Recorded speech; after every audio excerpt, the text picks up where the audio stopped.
নিজের ছায়াকে জিজ্ঞাসা করি, ছায়া তুমি কার?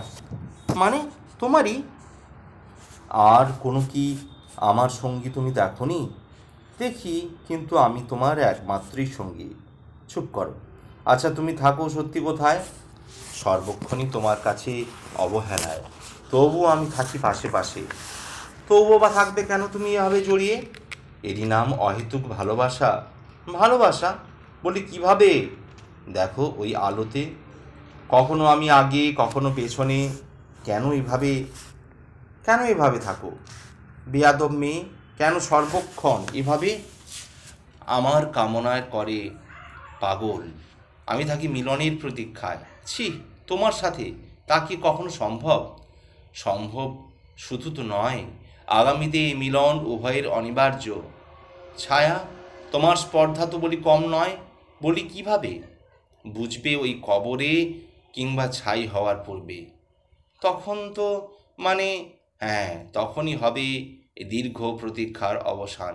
মানে, তখন হবে আমার দৃশ্যমান তোমার ওই শরীরেই সুদীর্ঘ মহামিলন। ছায়া, এই ছায়ার কায়াতেই বাসর হে পূর্জন, সুদীর্ঘ সে এক রাত্রি যাপন। আর তারপর সূর্য কি উঠবে না? হয়তো মানুষের 100 বছর অথবা অধিক কিংবা কম সময়ের মতো উঠবে তো সূর্য। আসবে তো ভোর। হ্যাঁ, ভোরে সেই তুমি নতুন একা মিথ্যা সঙ্গীদের পাশে তোমার সেই একাই হাঁটা। আমাকে এমনও চলবে অবহেলা। আরে তখনও কি তুমি? হ্যাঁ জেনো বন্ধু, তখন কোনো চিত্রলেখা নয়, পাশে এই একমাত্র সঙ্গী ছায়া। ভালোবাসি সামাজিক ও পারিবারিক দুই শাসনে, অনুশাসনে নিজেকে বেঁধে রাখি। কখনোই বলতে পারি না মুখে, বান্ধবী তোমাকে ভালোবাসি। হয়তো তাই তুমি হয়ে ওঠো কখনো পলাশ, গোলাপ বা পারিজাত। তাই ভাবরাজ্যে ভেসে যাই কোথায়, সর্বত্রই রূঢ় রুক্ষ ভালোবাসা আর ভালো আবাসে নেই। তাই একান্ত আশ্রয় সেই চিত্রলেখা তুমি। নিত্য যাই শ্রী অতসী তোমার পাশে, কখনো দেখি তুমি উদাসী একতারা, কখনো বা রুদ্র বৈশাখী, কখনো মিশর নীলনদ তুমি, কখনো বা হৃদয় জুড়ে হলদির হিমেল হাওয়া। কথা হয়, বলো এভাবে আসো কেন বারবার প্রতিদিন? লজ্জা, তাই বলি। জানি না কেন আসি, তবু আসি।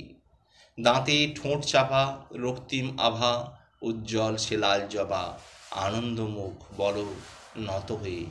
কিবা আছে আমার দেহের এখানে, এই 5 পাগড়ি ছাড়া? নেবে নাও, বাধা দেব না আর। তুলে নাও যদি শান্তি কয়েক দণ্ড মেলে। বড়ই লজ্জা, এ কি অপমান নাকি পুরুষত্বে আঘাত? বেলার পর বেলা, দিনের পর দিন, বছরের পর বছর পার হয় এভাবেই। আর কতদিন উভয়েই বসি বসি ঠিক মুখোমুখি নির্বাক, অথচ আকর্ষণ ওর প্রতি দুর্বার। ওর প্রতীক্ষাও সেই বারে বারে উঠন গহীর, উঠন বাহির। তবুও বলতে পারি না বান্ধবী তোমাকেই ভালোবাসি। এখন বুঝি তাই উজাড় করে দেওয়া যতখানি সহজ, নেওয়া বস্তু সে দুরূহ কঠিন কাজ। ফুল দোলে, তাকে ছিঁড়ে খেলা সহজ হতে পারে। ফুলের আলোক রেণু মাখা গায়ে কখনই খুব সহজ নয়। একা বারবার কথাগুলো মনে হয়, কতবার না বলেছি মানিয়ে চলার চেষ্টা করো। কথা কি কানে যায় না? কান কাটা, নির্লজ্জ বলি কোনটি? কথা মতো না চললে সরে পড়ো, এটি আমার শেষ কথা। 48-এর ভেতর যেন সেই পাংশুটে খোকা, টানা টানা চোখ, কাজল পরাতে হতো না, কাচুমাচু মুখ, কাঁপা 2 ঠোঁট, পড়তে বসে অঙ্ক না করা পারা, ঘন্টার পর ঘন্টা গাঁটটা দিয়ে পরীক্ষায় পাঠানো, রাত 1টা 2টো, ওই মানুষটি সারাদিন হাড় খাটুনির পরও সমানে ঢুলতে ঢুলতে মা আর প্রিয় সন্তানের পাশে। একটি লক্ষ্য, ছেলের উন্নতি। কোনো পরিশ্রম বিফলে যায় না। পেছন ফিরে তাকাতে হলো না। তারপরে ওর উচ্চশিক্ষার কেবল বাস্তুভিটে বাঁধা পড়েছিল ব্যাংকে। তারপর সুখবর, এই সেই 48-এর খোকা এখন জামশেদপুর টাটায়। দেশের বাড়িও যখন ছিল ওখানেতে। পাশের বাড়ি করিম চাচা খুব সুন্দর মানুষ, তিনি সহযোগিতা করে বাস্তুভিটিটা অবশ্য ছাড়িয়ে দিয়েছিলেন, বলেছিলেন পরে ছেলের টাকা ঋণ শোধ করে দিও। কিন্তু বাস্তুভিটা শেষে ওই করিম চাচাদের বিক্রি করে চলে এলাম এখানে, দিলাম চাচাকে এক প্রকার জোর করেই। কারণ খোকা ছাড়া কি আমাদের ওখানে থাকা যায়? কখনো তো ওকে করি না চোখের বাইরে। এই জমিটা প্রথম কেনা ওই করিম চাচার টাকায়। অবশ্য সুন্দর বাড়িটি করেছে কেবল আমার খোকা। করিম চাচা সেদিন বলেছিল বারবার, তোমরা শিক্ষিত মানুষ, তবু বলি কাজটি ঠিক হচ্ছে না। বাস্তু আমি বা নিলাম উচিত মূল্যে, হয়তো আরও কিছু বেশি দিয়ে, যাক সে কথা। তবে কখনো কোনো অঘটন ঘটলে এই দরজা অবশ্যই তোমাদের জন্য খোলা থাকবে। আমি মুসলমান, আমি জবান ছাড়বো না, জবান নড়বে না। এখানে ছিলাম 2 বছর, তবু মানিয়ে নিয়েছি বেশ। কিন্তু ও চলে গেল হঠাৎ। মানুষটি কখন নিজের ব্যথা কখনো কাউকে জানাতো না। টুটো যাই হোক, মাথার ওপর ছাতা তো ছিল। দুর্ভাগ্য, তাকেও অকালে হারালাম। একা, বড্ড একা লাগে। চাকর বাকর ঘেরা এই বাড়ির, আমি কি এখন এতই বোঝা? নাকি ওর নামে জমি কিনে ভুল করেছিলাম আমরা? নীরব ধারা পড়ে সাদা থান কাপড়ে খোকার সেই কচি মুখখানি বারবার জল করে। স্কুলে যাবি না মানে? ঘর থেকে লাথি মেরে বের করে দেওয়া হবে। তোকে তোর বাবা কোন বাবা খাওয়ায় দেখি?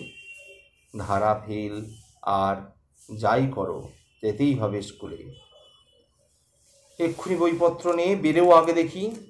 কি হলো তোমার? মাথা নিচু করে বসে থাকলে চলবে? কানে শুনতে পাচ্ছ না আমি কি বললাম? কোনো উত্তর দিচ্ছ না কেন? এমন অশান্তি বউ শাশুড়ির আর একবার কই হোক, আমি বের করে দেবো ঘর থেকে। কোন বাবা খাওয়াই দেখি? এটি মনে থাকে জানো? হ্যাঁ, কি অদ্ভুত স্মৃতিশক্তি দেখি আমার খোকার। হুবহু নকল। আমার তো এইসব কথা সবই মনে রেখেছে। সেদিন আমার এই কথা ছিল, আমি বের করে দেব ঘর থেকে, লেখাপড়া না শিখে যদি গরু হোস। আমার মানুষটি চলে গেল। সারা জীবন ওকে মানুষ গড়তে গিয়ে আমরা নিজেকে নিজেই শেষে ভেঙে ধূলিসাৎ করলাম। একলা এখন পথ, নীরব লাইট পোস্ট, ভৌতিক যেন এক ছায়া। 2টি পা ধীরে ধীরে এগিয়ে আসছে যেন কোথায়। চারিদিকে আলো, আলোতে একটি ছায়া ক্রমশই দীর্ঘ থেকে দীর্ঘতর হতে থাকে। পোড়া, আমি পোড়া হলে তুমি ভস্ম মেখো গায়। দেখা, চিত্রলেখা একবার আমার দেখা হোক তোমার সঙ্গে। নিবিড় কোনো রাত্রিতে নয় কোনো সরস স্বপ্ন ভরা ঘুমে। দেখা হোক প্রত্যাশা ভরা উষা লগ্নে। আমি হেঁটে পশ্চিমে, তুমি তোমার পেছনে ঘুরে পূবের আকাশে পথে। থমকে দাঁড়াতে দেখে তুমি মুখ তুলবে, আমার ছায়া তখন তোমার সর্বাঙ্গে। সরু এক খাল, অথচ ভীষণ গভীর। একটি নড়বড়ে সাঁকো, একটি ফেলা পায়ে চলবার বাঁশ। ওপরে ধরে ওঠা সেও একটি। কে যাবে কার সঙ্গে আগে? তুলবে কে বা পা, ধরবে কে আর কার হাত? নাকি উভয়ের সেই ফুটি ফাটা সময়? হ্যাঁ, শুধু এটুকু জানতে হোক, আবার আমার সাথে তোমার দেখা। কালু কর্তা। ফোন এলো। আমাকে সাহিত্য সভায় একটু তাড়াতাড়ি ছেড়ে দিতে হবে যে। আমি আপনাকে ছেড়ে দেওয়ার কে? আসা যাওয়া কালের নিয়মনাধীন। কালই একমাত্র জানি কতক্ষণ আপনি এখানে থাকবেন। দেখুন, ওসব বললে কিন্তু আমি যাব না। তাও পারবেন না, কারণ একটি পা আমাদের নড়াচড়া তার ইচ্ছে ছাড়া হয় না। আমি না গেলে আমার সঙ্গে যাদের যাওয়ার কথা তারা তো যেতে পারবে না, কি না? দেখবেন, যারা নিশ্চিত আসবেন, কথা দিয়েছিলেন, তাদের কেউ হয়তো আটকে পড়বে। নতুন আবার কেউ সঙ্গী হবে। এত নিশ্চিত হন কি করে? প্রায় 15 বছর আগের একদিন বিশিষ্ট গল্পকার জগদীশ মুখোপাধ্যায় মহাশয়কে সপরিবারে আমন্ত্রণ করেছিলাম এই বাড়িতেই। কিন্তু তিনি সপরিবারে এসে দেখেন ঘরে তালা ঝুলছে, তাও আবার এমনই একটি দিন। সে কি, ভীষণ ভদ্রলোক মশাই তো আপনি। তিনি এবারও আসবেন। সত্যি মিথ্যা যাচাই করে দেখে নিতে পারেন, এক বর্ণ মিথ্যা নেই। সে কি, কতক্ষণ তারা এভাবে অপেক্ষা করেছিলেন? সকাল থেকে প্রায় সন্ধ্যা। ওরা খেলেন কি? আশেপাশে তখন কোনো দোকানই ছিল না। খাওয়া দূরের কথা, তেষ্টায় জলও তিনজনের এক সেদিন জোটেনি। ছায়া জুটেছিল কিনা তাও জানি না। এত সময় ধরে ওনারা থাকলেন বা কেন? ওই মানুষের উপর বিশ্বাস হারানো পাপ। অপেক্ষা, শুধু অপেক্ষা। এই হয়তো আমন্ত্রণকারী আসছে, কিন্তু না। ছি ছি, বলতে আপনার লজ্জা করছে না? আদৌ না। লজ্জা করবে কেন? বরং মিথ্যা বলা বা বানিয়ে বলা এ বড়ই লজ্জা। বাড়িতে তালা ঝুলিয়ে কোন জমালয়ে সেদিন গিয়েছিলেন? গিয়েছিলাম গতদিন বিকেলে হলদির অপর পাড়ে নিজের বাড়িতে। জানি দুপুরে নিশ্চিত পৌঁছে যাব। এলেন না কেন? এসেছিলাম। মাঝ নদীতে নৌকা খারাপ, যদিও ঠিক হলো তখন নদীর চর জেগে আছে। আবার যখন জোয়ারে নৌকা ভাসলো তখন রাত্রি। এখন ভাবছি ওই ভদ্রলোকের দুরবস্থা। এরপরও সম্পর্ক রাখেন আপনি কি করে তার সঙ্গে? কারণ তিনি তো গল্পকার। তিনি ভালো মতো জানেন যা কিছু ঘটে সবই কালীন নিয়মের অধীন। এখানে এসে যদি আপনারও কিছু না জোটে, আমি কিন্তু দায়ী নয়। পলাতক। অভয় দিয়ে জিজ্ঞাসা করল, লেখক, আমরা আসলে কি? কি মানে পলাতক? কিভাবে বুঝি? ওই দেখো, পাখির ঘরে ঢুকেছে এক ঝাঁক পাখি, অন্যত্র থেকে পালিয়ে এখানে এলো, কিছু খেলো, ছড়ালো, আবার উড়ে গেল অন্যত্র। পাখির ব্যাপারে বলছি না, বলছি আমাদের বিষয় একই। সেই জন্মলগ্নের থেকে এখানে এই চক্র এখনো। কেমন করে? কেন? যখন ভ্রূণরূপে ছিলাম কোটি কোটির সাথে, তাদের ছেড়ে মাতৃগর্ভে, ওখানে ছেড়ে মাটিতে, তারপর স্কুল কলেজ, তাও ছেড়ে আজও সবাই ছুটছি পলাতক রূপে। বুঝলাম। তা কি সব সময়? সব সময়। এই ব্যস্ততা চলছেই। দেখবে যারা সাহিত্য সভায় আসবেন এই মাথায় রোদ নিয়ে, ওখানে সকাল সকাল বাড়িতে তাদের ছিল ব্যস্ততা। কখন বাড়ি থেকে পালাই এই ছিল আইঠাই ভাব। আবার এখানে দুদণ্ড চুপ করে বসার উপায় নেই। কখন উঠি, কখন এখান ছেড়ে পলায়ন করি। এই ব্যস্ততা কি যায় বুড়ো হলে? অসম্ভব। মন দ্বারা গঠিত হয় শরীর, তখন সে আরও উদ্ভ্রান্ত। সে ছুটতে থাকবে দেশ দেশান্তরে। আরে থামবে কখন? থামাথামির কোনো প্রশ্নই নেই। মরে গেলে তখন জানি থেমে যাবে সব। অসম্ভব। আহা, এই 3 পাটের শরীর, এক পাট ফেলে মজবুত থাকি 2 পাটে। আমি তাঁতির মাকুর মতন কখনোই এদিক ওদিক পলাতক। আমি বলতে কিভাবে বলি? আমি ঠিক আমি নই, ছায়াস্বরূপ। আসলে সব কিছুই আমি রূপে তিনি। কিভাবে বুঝবো? কামার শালে রড পোড়ানো দেখেছো? কেন দেখব না? পুড়ে লাল হয়ে যায়। আগুন, তাপ আর আলো। লৌহ মনে হয় না, একটি আলোকদণ্ড মনে হয়। আবার ওই তাপ আর আলো চলে গেলে কি হয়? কালো। লৌহ মানে জড়। তার মানে ওই আলো যতক্ষণ এই জড় শরীরে, ততক্ষণ আলো জ্যোতি। চলে গেলে ব্যাস, তাপ আলো জ্যোতি নিঃশেষ। তাহলে আমি আর আপনি কি আলাদা? মায়া, জাদুকরের খেলা। চেতন রূপে তিনিই একমাত্র। আমরা নাম ভেদে বটে। আমরা চাঁদু, কেউ চাঁদ। নিজের কোথাও কোনো আলো নেই, মৃথা অহংকার। বুঝলাম তো, অনুভবে আনা সব মুশকিল। ওই যে অতগুলো মিথ্যা ভারী তকমা এঁটে ঘুরে বেড়াও, ওই ভারী ভুরি গয়না সব খুলতে হবে। ওকে ধরতে হবে, অনেক উঁচুতে উঠতে হবে। কিভাবে?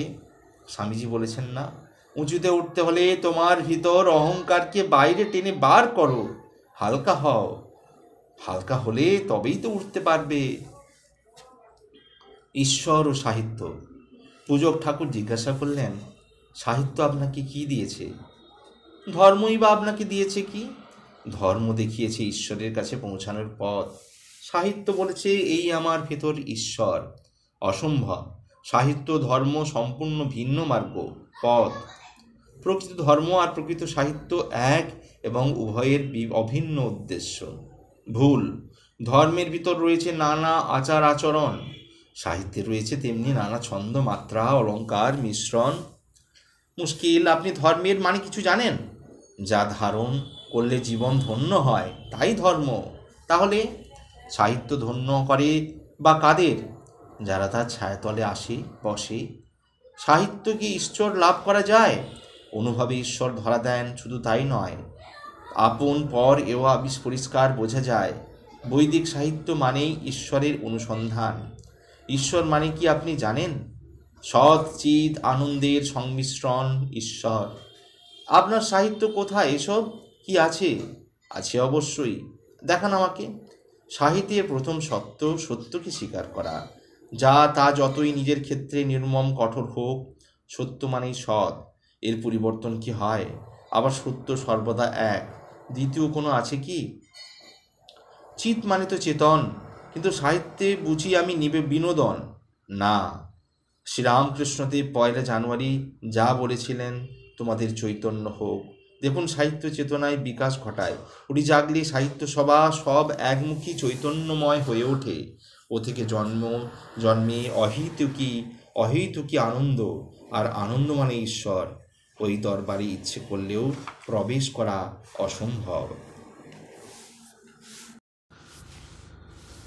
কবিতার জন্য সংলাপ উৎসব আমাকে অনেক কিছুই শেখায়। এই উৎসবের ঠিক আগের একটি ঘটনা আজ বলি। প্রেস চাইছে কাগজের দাম, এবং ওই দিন বেলা 12টার ভেতর, কারণ টাকা দিলে কাগজ কলকাতা থেকে ট্রান্সপোর্ট হবে। পড়েমড়ি করে ছুটলাম ব্যাংকে। ওখানে দেখি হায়, লম্বা লাইন। শুনলাম অনেকক্ষণ লিঙ্ক ছিল না, তাই ভিড়। 48 নম্বরে দাঁড়িয়ে আমি 1 ঘন্টা পর কাউন্টারে নাম ডাকা হলো। আর তখন থেকেই বিভ্রাট যেন শুরু হলো। পেছন থেকে জোর ডাক, ও দাদা, আরে আপনি আপনাকে তো খুঁজছিলাম। এখানে যে দেখা হবে ভাবিনি, আসুন এদিকে। আরে টাকাটা গুনে নিয়ে একটু দাঁড়ান। আরে ওরা ভুল দেবে না, মানুষকে বিশ্বাস করবে না। আর গুনে কাজ নেই, ঠিক আছে আসুন, জরুরি দরকার, আসুন। আরে আপনার সামনের লোককে আপাতত বলে আপনি লাইনটা ছাড়ুন, দেখুন পিছনে বিশাল লম্বা লাইন। আরে থামুন তো, সব শেষে না হয় আবার দাঁড়াবো। 2 ঘন্টা পর তুললে কি ক্ষতি? আসুন এইদিকে, এই বেঞ্চে বসুন। আজ খুবই ব্যস্ত আছি, কি ব্যাপার বলুন না, একটু মুখে শুনি। ব্যস্ত আর ব্যস্ত, তা সবাই উদ্ভ্রান্ত। এই ব্যস্ততা মানুষকে ক্রমশ শেষ করে দিচ্ছে। তারপর ভদ্রলোক নিজের ব্যাগের চেন খুলে একটু বড় খাতা বের করলেন। বললাম, ওটি আবার কি? কি মানে? আমার কবিতার খাতা। গতকাল ঠিক রাতে 3:30টায় এই কবিতাটা লিখে শেষ করেছি। একটু বড় হয়েছে যদিও, তবু খুব ফাটাফাটি লেখা। মন দিয়ে শুনতে হবে কিন্তু। কি হলো? বসুন। আরে মানে এখানে এই বেঞ্চের ভিতর কবিতা শোনাবেন? আচ্ছা, পাগল হলেন নাকি আপনি? মানুষের দাঁড়ানোর জো নেই? হ্যাঁ শোনাবো, সবাই শুনবে। তো এই তো ওদের সবার জন্য ভালো। আরে না, এখন ওয়ার্কিং আওয়ার, যে মানুষজন বিরক্ত হবেন। আপনাকে ওসব ভাবতে হবে না। আমাকে ওরা কবি হিসাবে মান্যতা দেন, মাঝে মাঝে আমি ওনাদের পড়াই। শুনলে বরং বেশি খুশি হবেন সবাই। খুশি হবেন? ধৈর্য ধরে শুনুন, তাহলে পড়ছি। কবিতার নাম ফাগুন। ফাগুনে চৈত্রের তাপ, বাপরে বাপ, কি গরম। এই ঘেমে যেন চান, ওরে আনো কেউ ডাব, কিংবা কোনো ঠান্ডা পানীয়। ও, এখানে কি কাটাকাটি হয়েছে যেন, দেখুন। ভেতরে তখন চাপা গুঞ্জন। বলি, এরা কারা? পাগল না ছাগল? কোনো কাণ্ডজ্ঞান নেই ওদের? পিছনে কেউ বলে, দূর, কবি ভাব, আসলে এদের মারের বড্ড অভাব। আরে মশাই, এটা কি ভদ্রলোক যে নয়, দেখতেই তো পাচ্ছেন। উফ, কবিতা উৎসব যেন জ্বালিয়ে খেলো, ভাবা যায়? আজকাল কবি যেন চুনো মাছ, গোনা যায় না। ঝকঝক করে পচা পুঁটি মাছ। মনে হয় এই দুটো তাহলে কবি। সত্যি এতে কোনো কাণ্ডজ্ঞান নেই। এখানে কত হিসেব নিকেশের কাজকর্ম চলছে। হঠাৎ ক্যাশ কাউন্টারের ভদ্রলোক উঠে দাঁড়ালেন। এই যে, আপনারা ওখান থেকে বেরিয়ে গিয়ে কচুর আঁটি পড়ুন, এক্ষুনি চলে যান প্লিজ। আপনার কি কবিতাটি শুনবেন না স্যার? সবার উদ্দেশ্যে পড়ছিলাম যে, অনেক রাত জেগেই লেখা আমার কবিতা। দয়া করে বেরিয়ে যান, ওই বাইরে ওনাকে গিয়ে শোনান। যান, আমি ব্যস্ততা নিয়ে উঠতে যাব, হাতে টান। চলে যাচ্ছেন রে? শেষটা শুনবেন না? আপনি টাকা তুলুন, পরে একদিন শুনবো। ওদের মাথা খারাপ হলে কি আপনারও মাথা খারাপ? টাকা তোলা আজ না হয় কাল হবে, বাইরে চলুন। কি পরিশ্রম করে লিখেছি, ভালো কি মন্দ এটুকুই তো শুধু আমাকে বলবেন। আহত মানুষটির দিকে আর তাকাতে যেন পারছিলাম না। তার চোখ দুটো তখন ঘনীভূত আষাঢ়।